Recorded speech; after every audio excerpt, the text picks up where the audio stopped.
ऐसा दरिंदों का माहौल तैयार होगा कि फिर लोग 8-8 साल की मासूम बच्चियों को भी नहीं छोड़ेंगे। 8-8 साल की मासूम बच्चियों के साथ भी फिर रेप होगा। नजर डालो यूपी की सरजमीन पर, उन्नाव पर बीजेपी का नेता योगी जी उसका केस वापस लेने लगे। हंगामा हुआ जंतर मंतर पर, और कांग्रेस जब खुल के सामने आई तब उसको पकड़ा गया। फिर नजर डालो जम्मू कश्मीर की सरजमीन पर, और जम्मू के कठुआ उस गांव के इलाके पर नजर डालो, जहां 8 साल की बच्ची के साथ रेप हुआ। वाह रे मोदी जी, मान गया हूं तुम्हारी मर्दानगी का एतराफ करना पड़ता है मुझे। मान गया ये इस देश का चौकीदार है जिसका सीना 56 इंच का है। 8 साल की लड़की के साथ बलात्कार होता है। 4 दरिंदे उसकी इज्जत और असमत को लूटते हैं। बार बार ड्रग्स दिया जाता है और बार बार उसको बेहोश किया जाता है। 8 दिन तक उसके साथ सामूहिक बलात्कार किया जाता है। रेडियो पर और टेलीविजन पर छोटी छोटी सी बातें, मन की बातों के नाम से बयान करने वाला, मन की बातों को भी उजागर करने वाला, इतना बड़ा देश का चौकीदार, इतना बड़ा कांड हो जाने के बाद एक लाइन ट्वीट नहीं कर सका। एक लाइन ट्वीट करके दुख का इजहार नहीं कर सका। एक लाइन ट्वीट नहीं कर पाया। यह नहीं कह सका कि बलात्कारियों को सजा मिलेगी, नहीं कह पाया।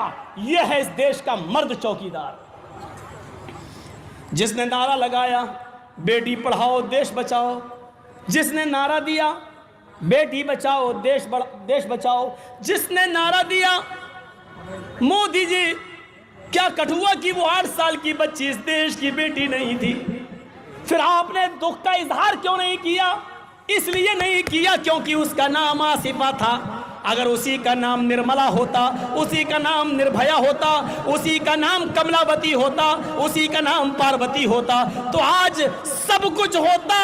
आसिफा थी इसलिए एक ट्वीट भी तुम नहीं कर सके हो। ये इस देश का चौकीदार है, ये इस देश का चौकीदार है। मीडिया वालों, तुम्हारे कलम में ताकत है तो लिखो। तुम्हें तो गांधी छाप नोट मिल जाते हैं, इसीलिए कहते हो हर हर मोदी, घर घर मोदी। लिखो, इस आसिफा के रेप के बलात्कार के मुजरिम तुम भी हो। जितना गुनाह और पाप उन मुजरिमों को मिलेगा उसके भागीदार तुम भी हो।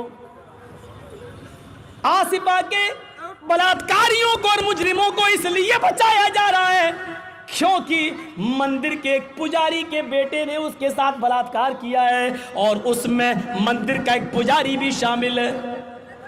लिखो, वो आसिफा अपने घोड़े को चारा खिलाने के लिए जाती है और उसको मंदिर के पुजारी का बेटा पकड़ता है। वो बेचारी भागती है, लेकिन 8 साल की बच्ची के पैर कितने बड़े होंगे, वो भाग नहीं सकी, पकड़ ली गई, उसको दबोच लिया गया।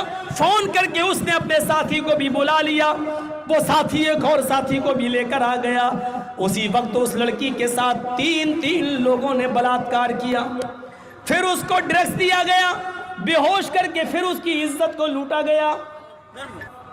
अब बाप ने मशवरा दिया, बहुत बुरा होगा, बात फैल जाएगी, इसलिए बेहतरी इसी में कि इस लड़की का गला दबा के मार डालो।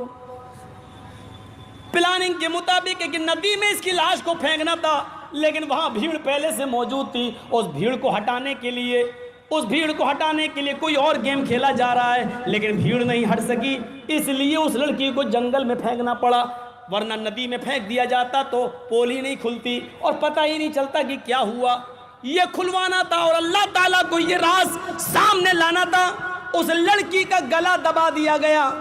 मीडिया वालों, सच्चाई तुमने कटियार के पेपरों में नहीं लिखी, अगर हिम्मत है तो लिखो। उस लड़की का गला दबा दिया गया।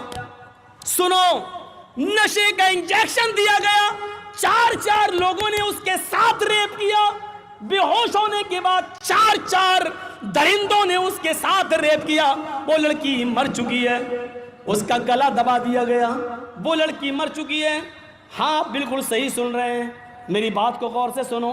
मैं फिर कह रहा हूं, वो लड़की मर चुकी है, उसके अंदर रूह बाकी नहीं है। वो लड़की मर चुकी है, सांस रुक गई है, आंखें खुली है, पलक छपक नहीं रहा है, लेकिन इत्मीनाने कल्बी के लिए एक भारी पत्थर फिर उठाया जाता है और वो भारी पत्थर लेकर उस लड़की के सर पे फिर मारा जाता है, ताकि बचने की कोई संभावना ना रहे, ताकि एक भी सांस बाकी ना रहे। वो लड़की जो पहले से मर चुकी है, इत्मीनाने कल्बी के लिए एक भारी पत्थर उठाया जाता है और भारी पत्थर लेकर फिर उस लड़की के सर पे मारा जाता है, ताकि 1% भी बचने की संभावना खत्म हो जाए।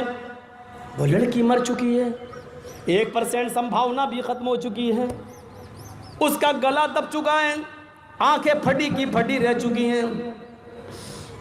मोदी जी, हम कैसे कहें कि मर चुकी है? भारी पत्थर से उसका सर फोड़ा जा चुका है, उसके अंदर से रूह निकल चुकी है, कोई संभावना नहीं, डेड बॉडी पड़ी हुई है, सर उसका पिचका हुआ है, दांतों से खून निकल रहा है। लेकिन इस मौके पर भी एक पुलिस वाला, इस मौके पर भी वहीं पर खड़ा एक पुलिस वाला कह रहा है, मर गई तो क्या हुआ, मेरे अंदर अभी इच्छा बाकी है, अभी कण कण क्षण क्षण जीवन कारण उसके वेद निराले। गीता। शिवम, कौन है बेटा गीता? वो है जगत से वो है जगत में। मेरी घरवाली है गीता माँ, मेरी बहू का नाम से गीता। जितना जोर से झाड़ा लावेगा उतना जल्दी आराम होगा। बाकी है, अभी ख्वाहिश बाकी है, मुझे इस मरी हुई लड़की के साथ एक बार और बलात्कार करने दो। और उसने उस मरी हुई लड़की के साथ एक बार और बलात्कार किया।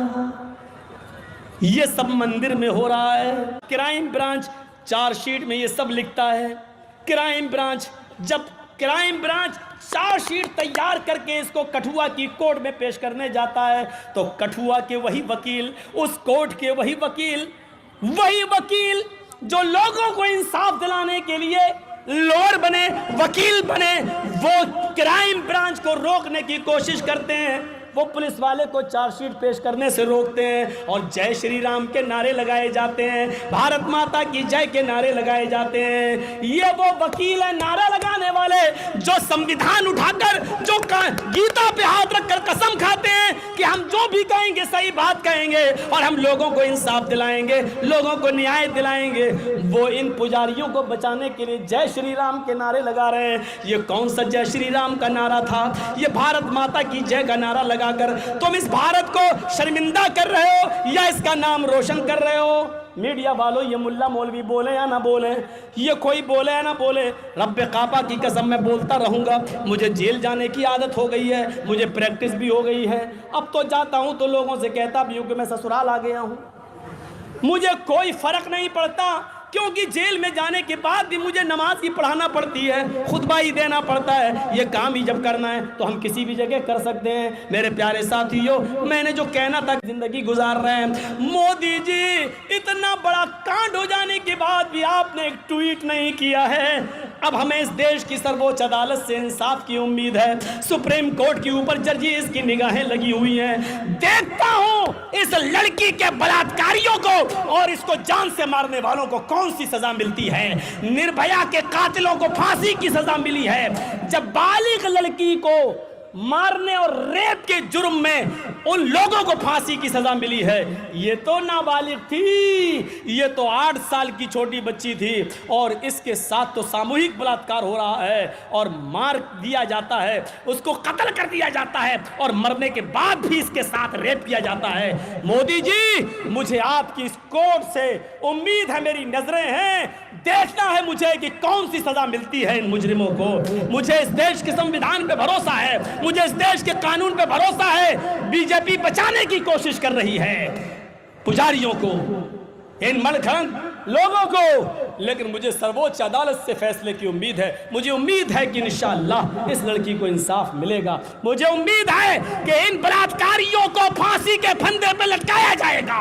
इस देश की बेटी को बचाने का नारा उस वक्त सच्चा होगा मोदी जी तुम्हारा, जब इन बलात्कारियों को हैंग कर दिया जाए, इनको तख्ते-ए-तार पर लटका दिया जाए, इनको फांसी की सजा दे दी जाए, तब हम मानेंगे कि हाँ, बेटी बचाओ, देश बचाओ। तब तुम्हारा नारा सच्चा है। वरना तो मैं ये समझूंगा एक एक मखसूस और एक विशेष समुदाय के लोगों के साथ तुम्हारा जुल्म और ज़्यादती होती चली आ रही है। अल्हम्दुलिल्लाह उस लड़की का केस एक हिंदू वकील, एक लेडी ने लिया है, बिना पैसों के लिया है। कहा मुझे कोई फीस नहीं चाहिए और मुझे इस लड़की के कातिलों को और रेपिस्टों को फांसी के फंदे पर लटकवाना है। उस हिंदू वकील की अज़मत को मैं सलाम करता हूँ, उस लेडी वकील की, लेडी एडवोकेट की अज़मत को मैं सलाम करता हूँ। यही तो हमारे देश की खूबसूरती है। आज भी इस मुल्क के अंदर ऐसे लोग मौजूद हैं कि हिंदू को तकलीफ़ होती है, दर्द पहुँचता है तो तकलीफ़ मुसलमानों को होती है, और कोई मुसलमान मारा जाता है तो उसका दर्द हिंदुओं को भी होता है। यही तो हमें देश चाहिए मोदी जी, हमें ऐसा मुल्क चाहिए। अगर आतंकवादी घटना में कोई एक मुसलमान मारा जाए तो पूरे देश के हिंदुओं को उसका दर्द हो, और कोई एक हिंदू मारा जाए तो पूरे देश के मुसलमानों को उसका दर्द हो। हमें ऐसा मुल्क चाहिए, ऐसा देश चाहिए जो हिंदू और मुसलमान सबको साथ में लेके चले। इस देश की दो आंखें, एक हिंदू और एक मुसलमान। आप एक को निकालोगे तो पूरी दुनिया भारत को काना कहेगी। इस देश के दो हाथ हैं, एक हिंदू एक मुसलमान। एक को मोदी जी तोड़ोगे तो दुनिया पूरे भारत को लूला कहेगी। इस देश के दो पैर हैं, एक हिंदू और एक मुसलमान। अगर एक पैर को काटोगे तो दुनिया पूरी दुनिया इस देश को लंगड़ा कहेगी। मोदी जी इस देश को लंगड़ा, लूला, काना होने से बचा लो।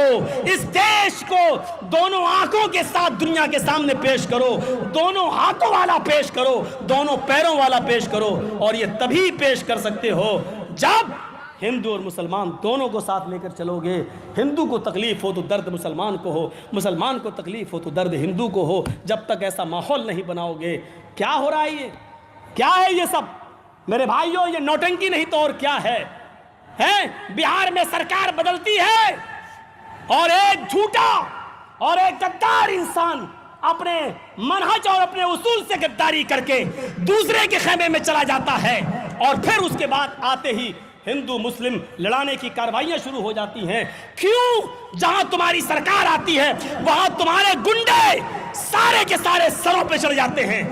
देख लो जितने भी आज बलात्कार में पकड़े गए जा रहे हैं, ये सिर्फ बीजेपी के विधायक हैं। उन्नाव में देख लो बीजेपी के, कठुआ में देख लो, इन सब का ताल्लुक बीजेपी से। ये जितने भी रेपिस्ट पकड़े गए हैं, आसाराम बाबू बीजेपी से, राम रहीम बीजेपी से, ये तमाम लोगों का कॉन्टेक्ट और ताल्लुक बीजेपी क्यों है? इनका ताल्लुक भारतीय जनता पार्टी से क्यों है? क्या इसको भारतीय रेपिस्ट पार्टी नाम रख दिया जाए? भारतीय बलात्कार पार्टी नाम रख दिया जाए? मोदी जी तुम्हें शूटिंग पे मत चलो। आप ये Myntra end of reason sale का ऐड कैसे कर सकते हो? मिंत्रा ये बलात्कार पार्टी नाम रख दिया जाए? मोदी जी तुम्हें दर्द नहीं होगा? उन्नाव में उस लड़की जिसके साथ बलात्कार हुआ और योगी जी उसका केस वापस ले रहे हैं, यूपी सरकार उसका केस वापस ले रही। दोनों जगह तो रड़ुओं की सरकारें हैं। मोदी जी रड़ुआ हैं, कोई बच्चा नहीं है, बीवी तक नहीं है, योगी की भी बीवी नहीं है। अरे इनकी बहन बेटी होती तो इनको पता चलता कि बलात्कार का दर्द क्या होता है। अगर किसी की बेटी के साथ ये मामला होता तो पता चलता कि बेटी का दर्द क्या है। ये बेटी का दर्द मोदी जी क्या जाने, ये बेटी के साथ बलात्कार की तकलीफ योगी जी क्या जाने। योगी जी के ऊपर तो वैसे ही मर्डर और बलात्कार के 20 केस लगे हुए हैं। ये तो हुकूमत है बेचारों की जो बचे हुए हैं। हुकूमत गई तो फिर शिकंजा इनके ऊपर आ जाएगा। मेरे भाइयों इतनी सी बात थी, मुझे राजनीति की तरफ नहीं जाना चाहिए था, लेकिन दर्द होता है कि जब ये लोग अपने अंदर सुधार पैदा कर लें तो फिर मामला क्यों ये सुधर जाएं। क्या हिंदू और मुसलमानों को लेकर चलने की जिम्मेदारी सिर्फ मौलवी जर्जीस की है, आपकी नहीं है? हम हिंदू और मुसलमान दोनों को लेकर चलने की बात कर रहे हैं। और 2019 करीब है। मुसलमानों अपने अंदर इत्तेफाक पैदा कर लो, इत्तेहाद पैदा कर लो। इतना याद रखना, अगर तुम्हारे दरमियान ना इत्तेफाकी हो गई, तुम्हारे दरमियान अगर ना इत्तेफाकी हो गई तो रेपिस्टों और बलात्कारियों की सरकार फिर दोबारा भी बन जाएगी। आसिफा जैसे केस फिर होंगे, बलात्कार फिर होगा, कटर और मर्डर फिर होगा, अखलाक जैसे लोग फिर पैदा मारे जाएंगे। गौ रक्षा के नाम पर फिर इंसानों का और मुसलमानों का खून होगा।